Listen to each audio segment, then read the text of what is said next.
જી આપા આવશે એ આવશે ખૂબ સારી કવિતા સંભળાવી કૃષ્ણભાઈ દવે. જાનકીજી રાહ જોઈને થાકી ગયા, છેવટ સુધી રામ આવ્યા નહોતા, પણ આપણે કેટલા ભાગ્યશાળી છીએ કે 500 વર્ષે પાછા પધારી ગયા છે. પણ હમણાં જે આપે કીધું કે આપણે ખૂબ ભાગ્યશાળી છીએ. મોદી સાહેબને પણ તમે યાદ કર્યા, કારણ કે મલક આખાના મગજમાં જેને રમતો કીધો રામ, એ નરેન્દ્ર તારું નામ જુગ જુગ રહેશે જોગડા. એનું નામ યુગો યુગો સુધી સ્થપાવવાનું, કે જ્યાં સુધી હવે બિલકુલ એ રામનું નામ લેવાશે. રામ મંદિર કોણે સ્થાપ્યું, રામ મંદિરનો ઉદ્ધાર કોણે કર્યો, જીર્ણોદ્ધાર, તો એમાં મોદી સાહેબનું નામ આવે જ રાખવાનું છે. એટલે એમણે હવે બીજું કોઈ કામ ન કરે તો પણ એમણે પોતાનું નામ જે અમર કરવાનું હતું એ કરી નાખ્યું છે. રામ માથે એક સંશય, એક શંકા દરેક વખતે રહી છે.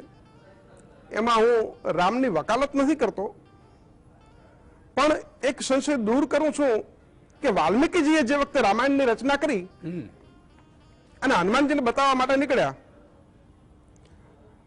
કારણ કે એ રામાયણની અંદર રાવણ જેવા પાત્રને વિરોધ પક્ષમાં બતાવ્યું હતું.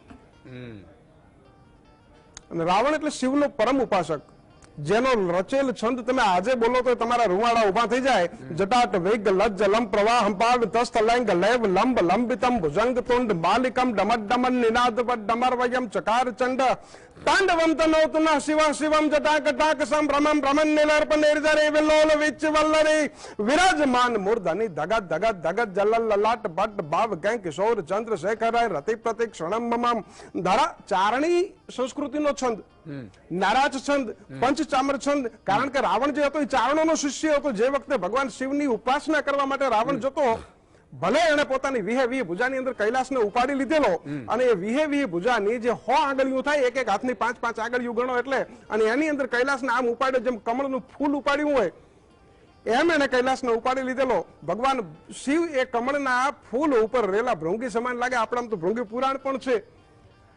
અને એ જે રાવણ ચારણોનો એટલા માટે છંદ કે ચારણો પણ આજની તારીખ સુધીમાં જે છંદો રચે, દાખલા તરીકે હું મારો જ રચેલો એક ભગવાન શિવનો તમને છંદ કહું, ડીમ ડીમાક ડીમ ડીમાક ડીમ ડીમાક ડમ ડમા ભજંત ડાક શિવકાંત રાપડાય ધમધમા તણંત ધોમ તિરહુરા ત્વરિત વેગ લેતમા યુઠંત નાદ ઘોર ત્રાડ પાડ દેત પડગમા ધગંત લાલ લોચનાય તેજ શૂર ટમટમા યનાદિ દેવ ઈશ તું નિકુલ નાથ નિર્ગમા પ્રચંડ જોમ જડધરાય જોગીદાન કોજમા જી બેગારાંત હાય રમા ખમા ખમા ખમા ખમા ચડેજબાન ચારણાય છંદ સી કરી છટા કિયા પ્રગટ કાળ સાઈ જડધરા ખુલી જટા ધડા ધડમ ધડક ધડક ફેણ શેષકા ફટા કિલિક કિલિક ભેરુકાળ બોલ તોલ બંબમાં નટાટ રંગ નાચશું શકમ ભરી કરે સમા પ્રચંડ જોમ જડધરાય જોગીદાન કોજમા જ બેકારાંત હાય રમા ખમા ખમા ખમા ખમા. એ ભગવાન શિવ, જો કે આ ચારણોનો તો અમારો બહુ ઉપાસ્ય રહ્યો છે, એવા ગ્રંથનું જયારે વાલ્મીકીજીએ નિર્માણ કર્યું, હનુમાનજીને બતાવવા માટે ગયા અને ઝાંખા પડી ગયા. કારણ કે હનુમાનજીએ પથ્થરો ઉપર પહેલાથી રામાયણ લખીને મૂકી રાખ્યું, જેને આપણે હનુમંત રામાયણ કહીએ. હનુમાનજીએ પથ્થરો ઉપર પહેલાથી આખી રામાયણ લખીને મૂકી રાખેલી. વાલ્મીકીજી આમ રામાયણ જોયું કે હા હવે તો મારી રામાયણનું કોણ વાંચશે. એ જે વિમાસણ વાલ્મીકીજીના ચહેરા ઉપર હનુમાનજી ભાળી ગયા. કહો કવિવર આપ, અરે સમુદ્ર જેને છોડતો, જેને હરિએ છોડેલો હોય, દરિયો છોડી દે, ફેંકતા કાંકરી તરત તળીએ ગઈ. આપણને ખબર છે કે રામચંદ્ર ભગવાનને વહેમ આવ્યો કે આ વાંદરાઓએ આખો પુલ બાંધી દીધો છે, તો મારા નામથી શું પથ્થરો તળી ગયા હશે? એ પથ્થર તર્યા હશે કે નહીં તર્યા હોય એની તપાસ કરવા માટે પોતે કાંકરી લીધી, હંતાતા જઈને કાંકરી દરિયામાં નાખી તો કાંકરી સીધી તળીએ ગઈ. પછી હનુમાનજી, ચતુર હનુમાન, આ બધું સમજી ગયા અને પછી એમણે આવીને કીધું કે રામ પ્રભુ, તમારા હાથથી તમે જેને છોડી દો, પછી દુનિયાની અંદર એને કોણ તારી શકે? એ ફેંકતા કાંકરી તરત તમે એટલા માટે કાંકરી નાખી અને એ દરિયો એને હાચવી ન શક્યો. એ શાયર પણ જેને છાંડતો, જેને હરિએ છોડેલો હોય, પણ કવિવર હાચો કોઈ એને જાળવી રાખે જોગડા. સીતાજીને પણ રામે જ છોડી હતી. જગતમાં એને કોઈ હાચવવા વાળું ન હોવું જોઈએ. જો હરિએ તરસોડેલા કોઈ હાચવતું ન હોત, પણ એમાં વાલ્મીકીજી નામનો જે કવિ છે, એટલે કવિઓ જે છે એ હરિએ છોડી દીધું હોય પણ હાચવું હોય તો એને પકડીને પાછું હામું ધરે, એનું નામ કવિ કહેવાય. એટલા માટે કવિઓનું ઋષિ સમાન મહત્વ છે. એ વાલ્મીકી ઋષિ હનુમાનજીની સામે આવ્યા. હનુમાનજી પણ અજોડ કવિ. એ હનુમાનજીની રામાયણ જોઈને વાલ્મીકીજીના જે વિમાસણ પડેલા જોયા એટલે હનુમાનજીએ કીધું કે તમે વિમાસિત પડી ગયા છો, એનું કારણ શું છે? એટલે કે આવડી મોટી રામાયણ તમે લખી નાખી છે, મારી રામાયણનો કોણ વાત છે? ને એ વખતે હનુમાનજી એટલે તો અતુલિત બલધામમાં ઉપાડ્યો પથ્થર અને સીધો દરિયામાં ઘા કરીને પોતાની લખેલી રામાયણને સમુદ્રની અંદર ફેંકી દીધી. વાલ્મીકીજીને કીધું કે હવે જે તમારી રામાયણ છે એને જગત વંદનાયું કરશે, પણ હનુમાનજીએ લખેલી રામાયણની અંદરના જે અદભુત પ્રસંગો હતા વાલ્મીકીજીએ એ રામાયણમાં તો પોતાની રામાયણમાં ટાંક્યા નહોતા. તો હવે શું થાય? પછી વાલ્મીકીજીએ પોતાના હસ્તે એક જાનકી વિજય નામનો આખો ગ્રંથ લખ્યો. અને એ જાનકી વિજય ગ્રંથની અંદર એમણે ઉલ્લેખ કર્યા છે કે શું કામ સીતાજીને વનમાં જવું પડ્યું. સીતાજી ધોબીની શંકા થઈ અને મૂકી દીધા એવી કોઈ બીજી વાતો નથી. પણ અગસ્ત્ય મુનિ વગેરે જે વખતે રામચંદ્ર ભગવાનના ગુણગાન ગાતા હતા અને એ વખતે સીતાજી મરક મરક હસ્યા કે રામે કીધું કે તમે મારા વખાણ ચાલે છે ને એમાં તમે આટલા મંદ મંદ હાસ્ય કરો છો, એનું કારણ શું છે? સીતાજી કે તમે સીતાજીનું હરણ થયું એની તો કથાઓ ગામો ગામ વંચાવી, તમારી માં કૌશલ્યાનું હરણ થયું તો એને તમે ક્યાંય યાદ નથી કરતી? અને કૌશલ્યાનું હરણ, મારી માં કૌશલ્યાનું હરણ, કે હા કૌશલ્યાનું હરણ થયું હતું. કે ક્યારે કૌશલ્યાનું હરણ થયું? કે જે વખતે કૈકેયીની સાથે દશરથ રાજા ચોરીએ ચડેલા એ વખતે કૈકેયીનું હરણ થયું હતું. અને એ પણ રાવણે કરેલું, એ સહસ્ત્રાનંદ રાવણ, તમે એને હજુ માર્યો નથી અને ત્યાં સુધી ખાલી મને મારવા, મારું હરણ કરવા વાળા એક 10 માથા વાળા રાવણ માટેની તમે આટલી બધી મોટી કવિતાઓ સાંભળો છો.